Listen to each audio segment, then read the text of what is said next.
Welcome to the Scaleup Valley podcast, where we bring the best founders and investors to help you scale your business from 1 million to 1 trillion.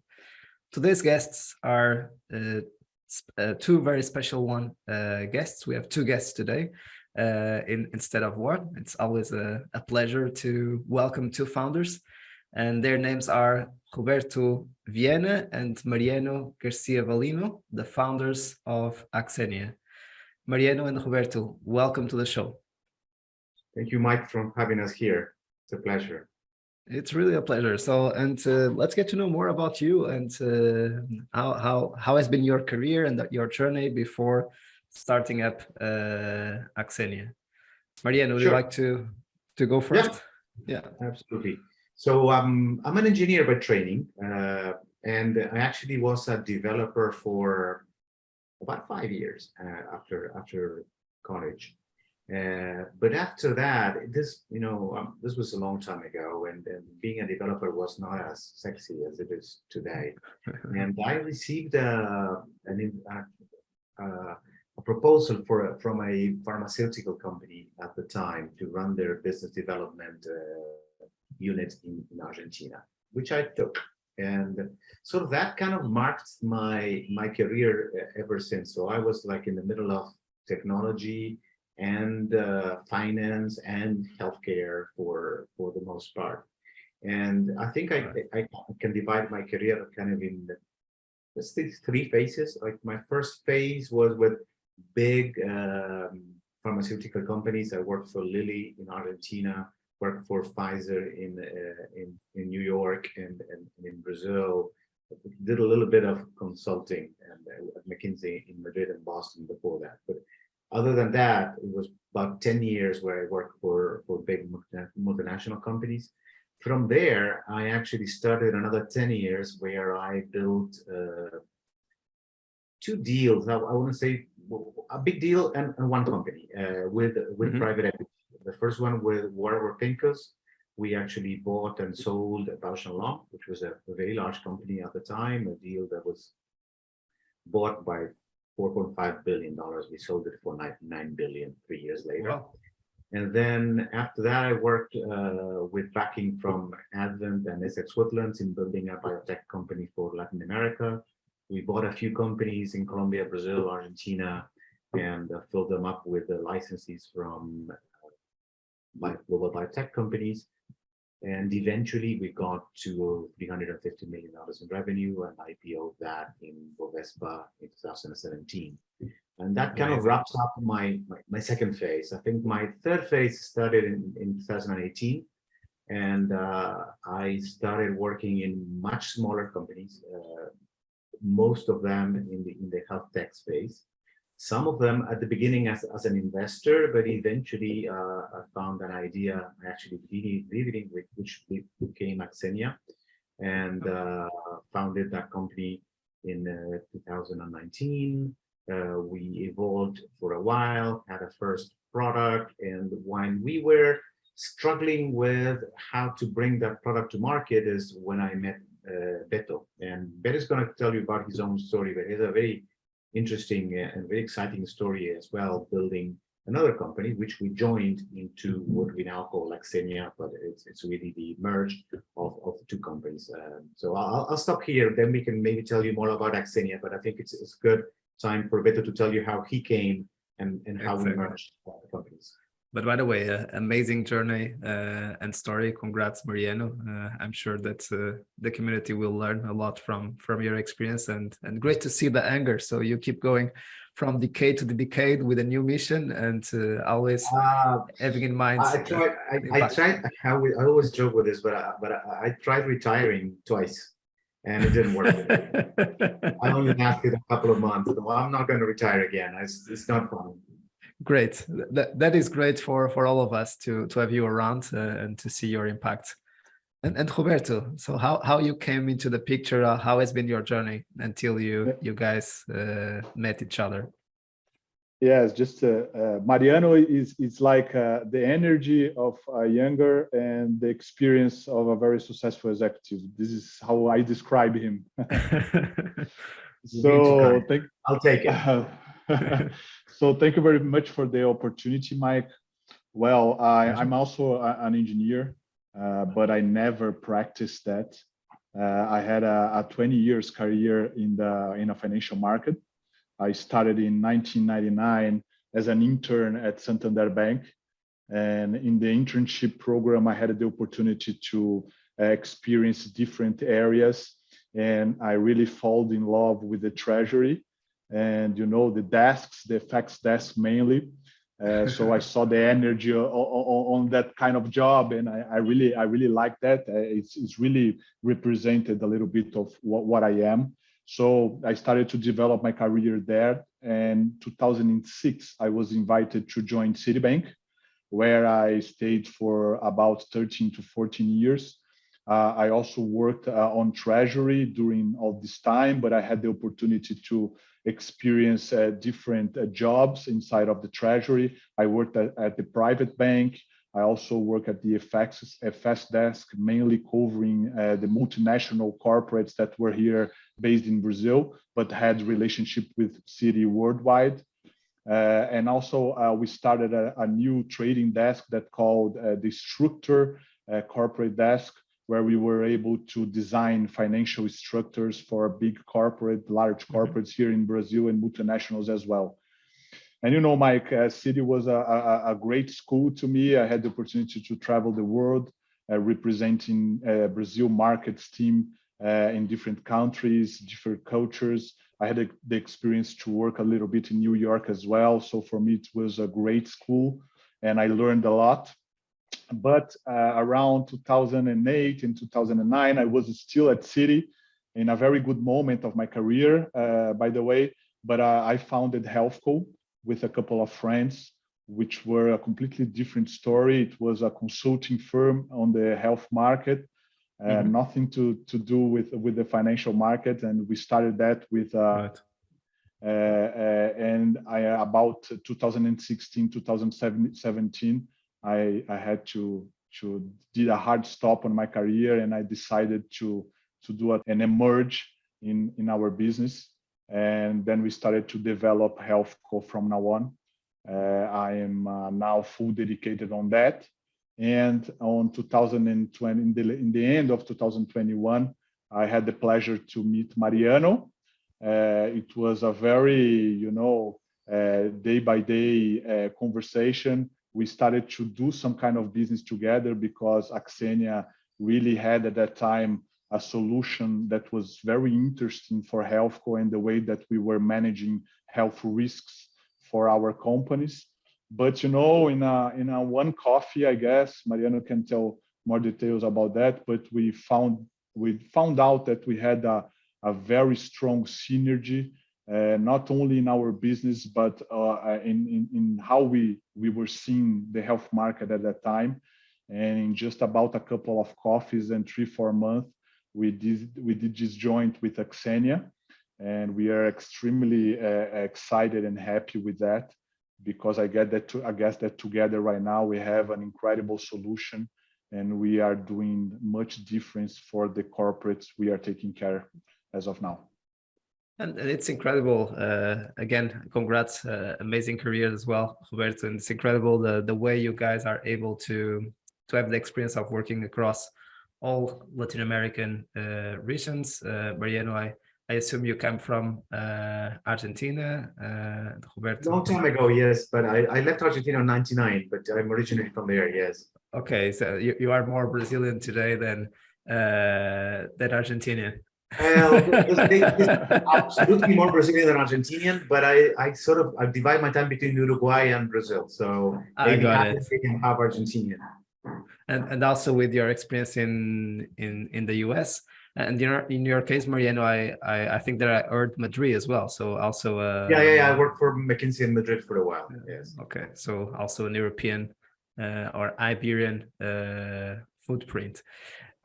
Which sounds amazing. So let's get to know more about the story of AXENYA and how those coffees and those 3-4 months together end up to be the reason or the why or the seed to start AXENYA. So I can start and then Roberto can fill the details. I think that when you look at healthcare, we like to say that, you know, about 10 years ago, Mark Andreessen wrote that famous quote that it's kind of a mantra now. It's like, you know, software is eating the world. And in that memo, he starts giving examples of, you know, industry after industry being eaten by people like Google or Amazon or whatever. And about 6 paragraphs below, he has a quote. I can't cite it by heart, which says something. Something like, you know, I believe that healthcare is next up for fundamental software transformation. And 10 years later, I believe that phrase is not as famous simply because healthcare is still resisting, right? So what we felt is, you know, there's a very big problem here. So if you look at the amount of money that is being spent in healthcare in Latin America, it's about $400 billion a year. Wow. If you look at, you know, the normal inefficiencies of the market, it is widely believed that you can save around half of that. So you have a $200 billion opportunity. And that is using the medical technology that we have today. So it's not you know, by inventing new medications or putting more doctors. So basically by using the technology we have today, we could save about half of that. You can imagine the impact of that in a region where, like in Brazil, maybe a third of Brazilians have never gone to a doctor, right? We don't have access to professional medical attendants.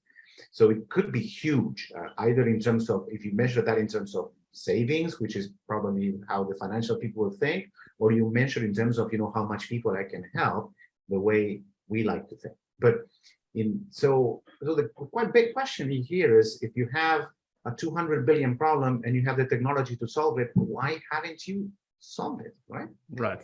And we think the answer is a little bit of that has to do with what software does, right? So on the one hand, healthcare has the same issues that other industries have. So you have fragmentation of information, you have a huge amount of data that you have to process to do that. You have a lot of waste. So many things that we know software is good at doing. But then healthcare have 3 or 4 things which are quite different from the others. The first one is that because it's a very regulated industry, the systems are different in every single country. So for tech, which is an industry that is used to, you know, we invent a thing in California and we ship it around the world and it will work. It just doesn't, right? Not even for pharmaceuticals. The advisor used to say, we don't really have a multinational company. What we have is a collection of countries that leverage one asset, which is a drug, but they leverage it differently because in each market you have to go through regulation which is different, and you have to align people in different ways. I think the second thing that is different is that data is not readily available because of privacy things, and those things are slightly different in different parts. The data is fragmented in 3 or 4 different places, and sometimes you just cannot have access to that. So let's say you're an employer and you want to have access to the for a good reason, right? You want to have access to the clinical data of your employees. You cannot, because that's forbidden, at least under Brazilian law, right? So many things like that, it's very difficult to actually collect all the data you need because it resides in different systems where you don't have access to. And I think the third thing is that in order to do something in a health tech, you don't have one decision maker. You have to align patient, doctor, and payer. So when you think about it, the patient actually takes the pill, but the doctor decides which pill he takes, and neither of them are paying. This is third party and a health plan paying. So in order to do something, you have to align the 3. And more often than not, that brings a lot of conflicts of interest. So what we think is that, and we started at this at AXENYA believing we need a product that will solve this, and pretty soon we realized that in order to solve this, you need a different product, so a new product or a moonshot in product, think that's the traditional way you innovate in tech. But here you also need a different strategy. You need to have a vehicle that can place itself strategically in a part of the value chain where it can have both access to the right information and it would have the right incentives to do that. And so that's when we when we were starting to understand that, that's when we met Beto, who was attacking the problem from exactly the opposite side. So he was saying, we need to build a vehicle which is different from anything that is out there. So there's a new category that would basically work with the companies to manage their health plans for their benefits. So and you can, so when we look at the two together, we said click, this is the way to go, right? We have the product moonshot and we have the strategy moonshot, and if we put them together, we believe we are building a new category, which we call something like the intelligent health ecosystem, right? So I said it's on the one side we have a health plan, and we actually help companies choose the right health plan and manage that right health plan. With that, we have a lot of data because all the usage data of the network actually comes to us through that. Then we actually give the patients tools to understand how their health is working. And we also get data from that, and then we also get data from the population and how the population is working as a whole. So by combining the three areas of data, we can actually get a much better vision of what that special population is doing. And then the rest is quite simple. You take care of the patients better, then their clinicals improve, and therefore you spend less, because it's no news that if you are healthy, you spend less than if you're not. So we keep people healthy instead of treating their diseases, and I think that's the big definition in paradigm that we're doing. So I think that we just clicked. I think we clicked as people, and as Roberto said, we actually this is, you're not going to believe this, but we actually put together this deal on about 1 hour over a cup of coffee. And that was it. We said we even got at that point to price and shares, and everything was decided in that hour because it was so clear that the synergies were there, and we never ever discussed them again. Right? They went from there to the contract, and it's really amazing journey. And I think we all of us, we clicked as a management team, and we like each other, and so it's kind of a miracle, I guess, in some ways. It's going to be very difficult to find two companies that click so much, I believe.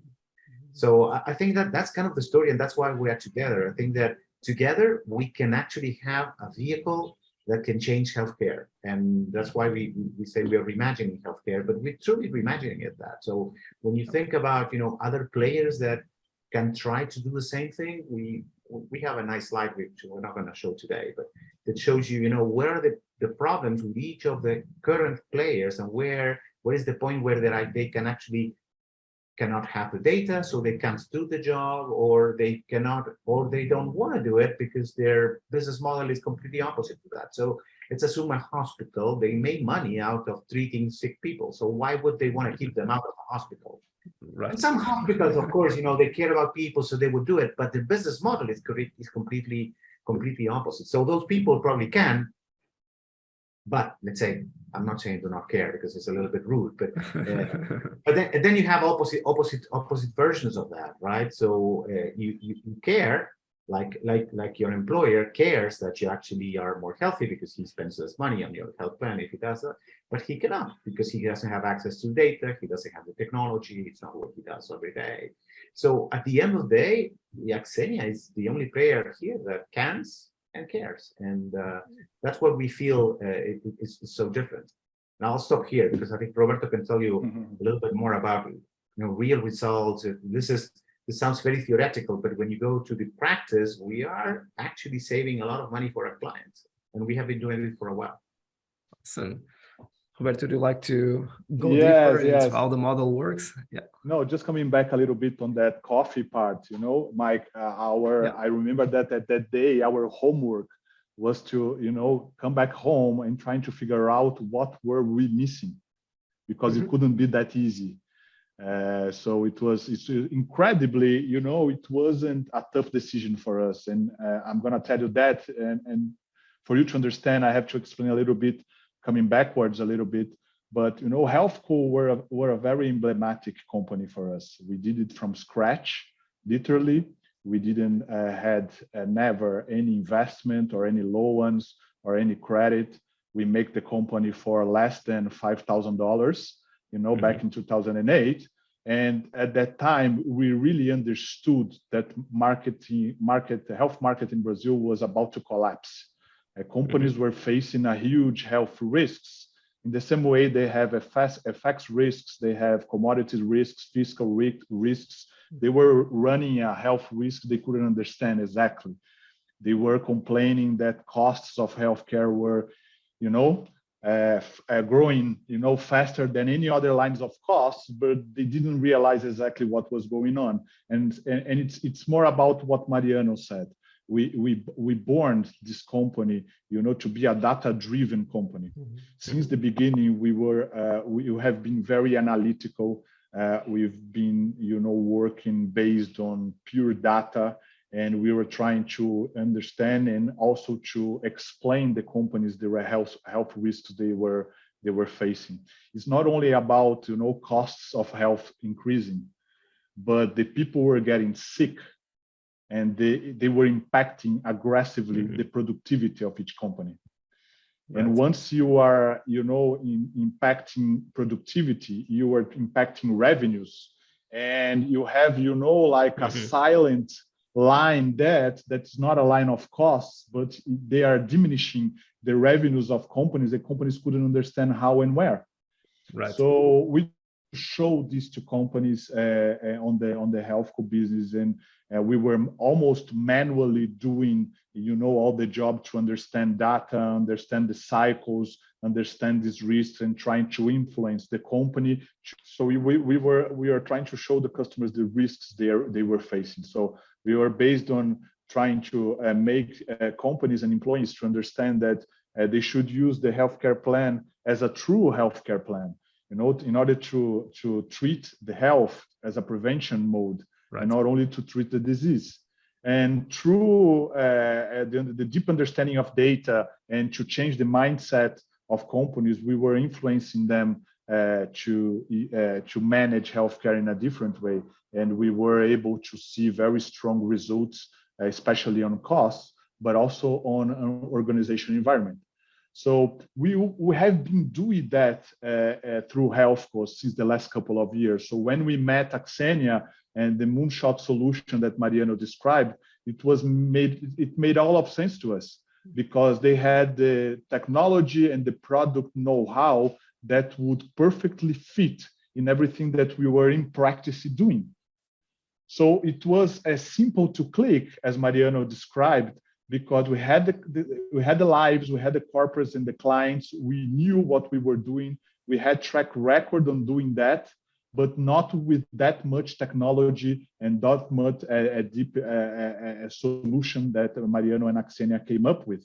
So for us, using that technology to scale what we were doing, made all of sense. And that's why we are here. Sounds amazing. And what is kind of the vision for the future, or how, in other words, how the business model works? So who pays for the product? So what is the revenue model in a certain way? So this is evolving. Today, the way the journey works is we go to a client, we analyze their population, and based on their population and based on their needs, on what they want, we design which health plan would better serve them. Sometimes it's more than one, because you have different areas of the country that are covered differently, or different groups of people within the company that they want to cover with different things. So we propose a group of plans, and they say yes, they say no, we go back and forth, and eventually we come up to a decision there. Then we go and negotiate the plan in their name, and we get it. And then After we do that, we clusterize the population, and we first at first you can only do it with the little data you have there, right? Because there's not that much available. We have some claims data, we have some demographics and a few things here and there, and questions we can do to the people. But then we basically then is when kind of the magic starts, where we actually give every single person an application where that monitors them either automatically or by doing relevant questions to them. So we have an artificial engine system that actually asks you questions like, Mike, have you remembered to take your flu shot this year? Yes, no, and he keeps on, understanding more about you and how you think. So on the other hand, if you want to plug your Apple Watch there, we can know how many times you exercise, how's your heart feeling, and many other things. If you're a diabetic and you want to use a continuous glucose monitor, we connect to that. So our software basically connects with around 600 different biosensors. So you can connect to a lot of data and connect that and give that into the cloud. You can do that, by the way, completely safe and trustworthy, because we cannot share that data with your employer. So and that is not even wanted. It's by law we are forbidden to do that. Right. So they can trust us. So if you actually drunk 18 beers on a Saturday, you probably would not tell your employer. It's safe to tell them to. So then we start monitoring those people two ways. The one way is like in the short term, if we start suspecting that you may have a condition. So let's say that you're drinking too much water and you're losing weight, and you have gone to endocrinologists maybe 3 times in the last 6 months, the engine will probably suspect that you may be a diabetic.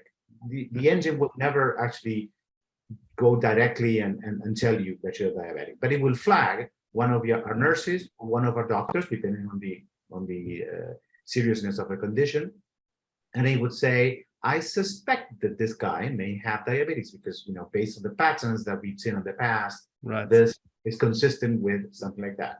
Then a doctor or a nurse would contact you either by chat or by telemedicine and would try to learn more about that. And if they may think like, it may look like you may have trouble with your glucose, why don't you either take a test and measure A1C, or wear a continuous glucose monitor for a few weeks and let's monitor that and see what happens, and things of that sort.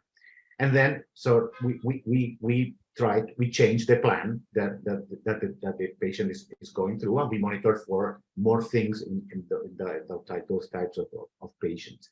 Over time, we basically collect data and collect the amount of money that you're spending. So over time, we know that if our system is working, you should be spending less money, because remember, we have access to both the financial data and that. So if we're not, then they're going to recluster the patient and put it somewhere else where we would be able to treat him better or differently in a way that would do that. And that's kind of a permanent loop, right? And so the more we learn about the patient, the more we learn about the population, the better we can do that. And by the end of the period, which is normally a year, when you have to renew your health plan, the way you actually negotiate with your health plan is if you have spent less, then you have a lower price. If you spend more, then you have a higher price. Our patients normally spend 20 to 30% less of the average of the markets, and therefore we get much better prices for them in the renewals. So just to give you examples, roughly for the past 3 years, the plans have requested adjustments close to 15 to 20%. The medical inflation in Brazil has been between 10 to 12%, and our increase for our clients has been between 2 to 5%. So significantly less than the average of the market. And that is because our system takes care of them continuously and prevents them from getting, something more serious. Of course, either we can prevent the disease totally. In some cases, of course, you cannot prevent the disease totally. Let's say, breast cancer, of course, unfortunately, you cannot prevent it, but you can treat it 6 months before, which is, of course, much better for the patient, but also much cheaper. So by doing things like that, we keep the cost of our clients down. And having that data, it allows you to be able to negotiate better or to understand what is the best health plan for that base, for that patient base. Right? This is more of Beto's credit, but over time, because they have been doing this for a while, and now we can do it with technology much better. We normally, right from the start, we may get a better condition from a plan. And so I'll give you an example. 3 or 4 weeks ago, we closed a contract for 7,000 lives, a very important client, probably the biggest client. I'm not sure if I can say that, but a biggest client in an important state in Brazil for South America. And actually, South America gave us a better price than anybody else because they knew that we were taking care of their account. Got it. But over time, this actually compounds, because the first year, then you spend less, then you get a lower example. To the second year, now a normal plan would have gotten 10 plus 10, so it has something like 22, and we actually got 2 plus 2, so we are at about 5. So we have saved like 15 points on their healthcare bill. The more they stay with us, the more they save. So no surprise, our churn rate is actually very low. We are below the 2% every year. But the plan still charges the client, right? And you also charge the client for how much you save, for a percentage of how much you save to the client. This is a little bit of like client by client. So sometimes we get a commission from the plan, which is not our preferred way, because it actually it misaligns us with our clients a little bit. So if you're charging a portion of what they spend, then you have a conflict of interest. We're trying to avoid that. Right. Sometimes we have, but that's the way the market works. So we have to adapt. We think that that's going to change. Sometimes we get a flat fee, and we just say, this is what we charge you, and it doesn't matter how much you spend, but we will help you get your expenses lower, so that you keep on working with us. Sometimes we actually get a portion of their savings, so we're even more aligned with them. The market, we believe, is going to change as to a result-based compensation, but it's not there yet. So part of our model is that we believe that over time we would be able to switch to a more results-based compensation. As we have more data, and as we have more clients, and clients become more comfortable with that, I think that's what makes sense for where the market is going. But you realize that unless you have everything we have put together, which is not normal in the market, you cannot go through a risk-based compensation, because you wouldn't have the tools. So if you're if you're a normal insurance broker, you basically get 5% of whatever they spend. You don't have the tools to actually work, or you're not aligned to work that way. So you cannot go to a risk-based compensation. And that's where we think the strategy moonshot is going to start kicking in. But it's kind of your secret sauce. Not that secret now that I told you, but yes. Exactly. But how to do it is the secret sauce, right? So in theory, it seems obvious, but then the technology behind it and the knowledge. And aligning everything. So, to define a new category, you have to have the right culture, you have to have the right product, and you have to have the right market approach. So you have to have everything aligned. Exactly. Yeah, and I think also, Mike, to be successful on that journey, I think we must, have a deep knowledge of everything that's going on in each customer. And we know that each customer is one customer. They differentiate themselves in strategy, in profile, in population demography. So we have to deep understand that. I'm going to give you examples. Mariano mentioned very well about the job and everything that we do, for the individual. But for us, it's also important to have a broad picture of everything that is going on in the group. So we have a BI, a system that to have we are able to understand deeply everything that is going on the usage profile of each company, the healthcare usage profile, so we can come up with risk clusters, and we have our own solutions that we apply in the companies in order to take care of these clusters as well. So we are one side monitoring the individual, but on the other hand, we are also taking care of the group as a whole. Right. This is something that also differentiates ourselves. So what we hear from companies when we start working with them is that, oh my God, after you came up, I know exactly every dollar that I'm spending in healthcare, where is it going? So this is important for us as well to have a better understanding of the company itself. Also, as Mariano mentioned in the very beginning, market is extremely regulated and it's inefficient. So we see, unfortunately, companies struggling to manage. Market is extremely regulated here. So it's very difficult for the companies to manage that on a day-by-day basis.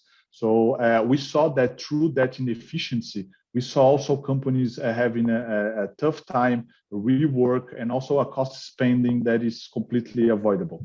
So we also developed a platform, a digital platform that we can bring more efficiency to the companies as well, so they can operate the day-by-day side of the healthcare in a better way, so we can get their attention, their full attention to the strategy of managing the health risk itself.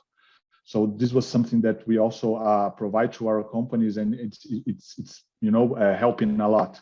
And as a third point, I think it's also important to mention what you said, Mike, a couple of minutes before. Is once we have a deep understanding of all the data and everything that is going on with the company, we are able to design a better product for each one of them. And we can see once we receive a new client that sometimes the product that they have were designed a couple of years ago, but the companies have been changing from time after time. So they are expanding, they have a different demographic population. So this is something that we have always to look at, and you have always to refresh. So we understand and we see sometimes that the product that is not well designed for each company is also a source of cost spending, because the employees cannot use it in a better form. So when you take all these pieces together, when you have a digital platform that can bring of operation efficiency, when you have a very profound tool that monitor the individual itself, and when we also have a BI that can bring us deep information about the company, the group, the clusters of risks, we have all the tools that we need to manage the company in a more efficient way. Yeah, and I think that in a certain way, you're focusing on serving the patient, serving the company that is paying for the health plan, also being able to serve the health plan in a certain way, because you are also reducing the risk and being able for them to present a better pricing to the so there are aligned the incentives. And I would say that maybe another option for the future is even to make that data available that you are collecting for the doctor to make decisions. So there is still that angle, maybe of course it shows the complexity and how beautiful and how challenging it is to work on healthcare. And again, you need to understand the conditions, the patients, the doctors, the health plans, the payers, the regulation, the companies, the different profiles of companies, the different patient bases, if they are growing a lot, if they are stable, if they have older people, more chronic patients, less chronic. So there's a lot of variables to manage, and that's why it's a huge opportunity at the same time, right?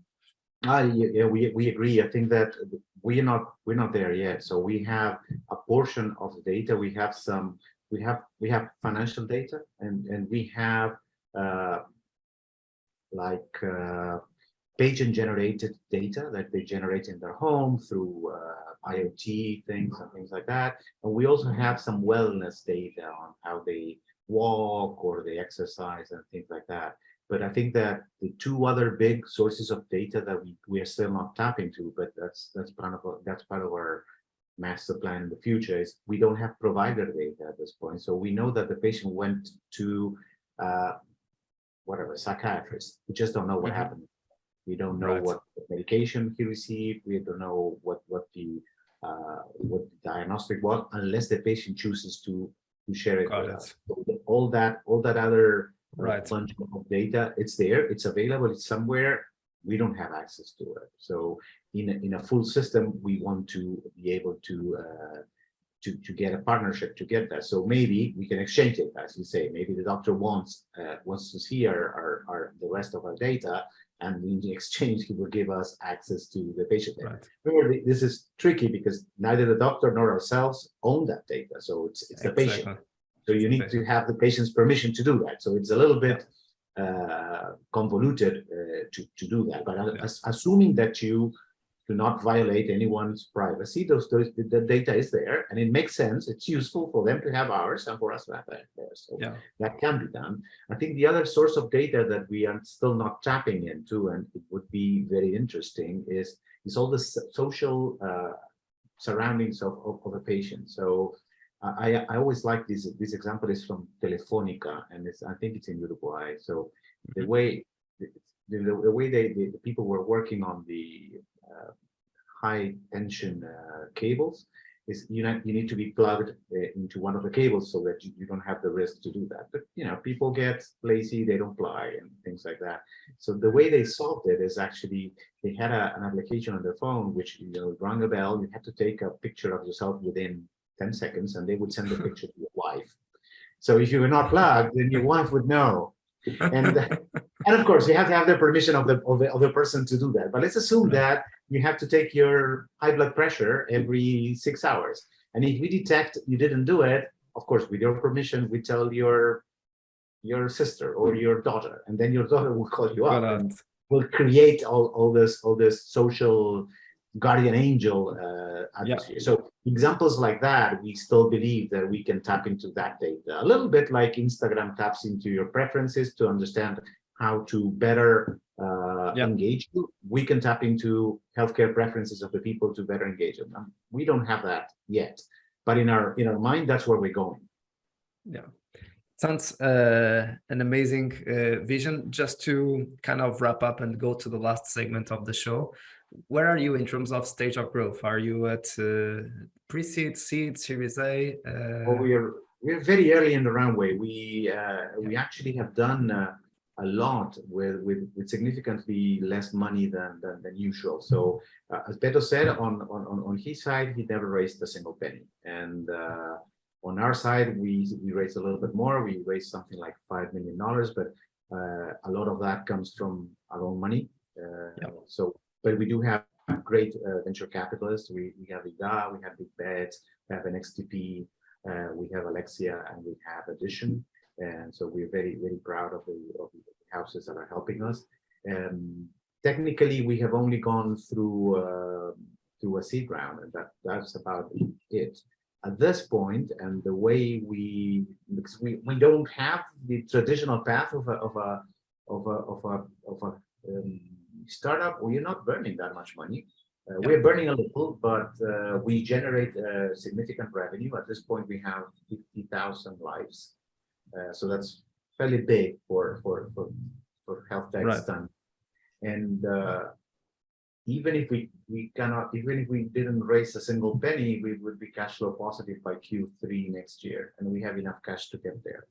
So amazing. It's a little bit different than the rest. We still think that we're going to raise money next year, assuming that the market comes back to better valuations, because we want to accelerate. We want to cover more.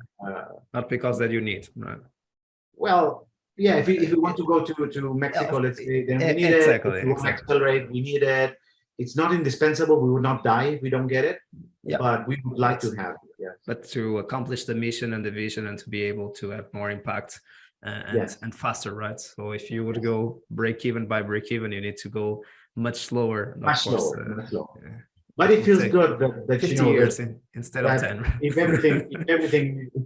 this becomes the nuclear winter that it was supposed to become at least a few weeks ago, and things have gone a little bit better now. But then we would be able to survive. So it feels good, but we prefer to raise more money and go faster. Yeah. So let's go into the last segment of the show, and because we are almost out of time and we would have much more topics to cover, and of course you are invited for a round two soon. But let's end with the first question of our segment. So if you'd have the opportunity to have a coffee with yourself at the beginning of AXENYA, what advice would you offer to your younger self? Roberto, would you like to start this time? And then Mariano wraps up. What advice to enjoy the journey? No, what advice would you offer to your younger self if you would have a coffee with Marcelo in 2019 when you joined AXENYA?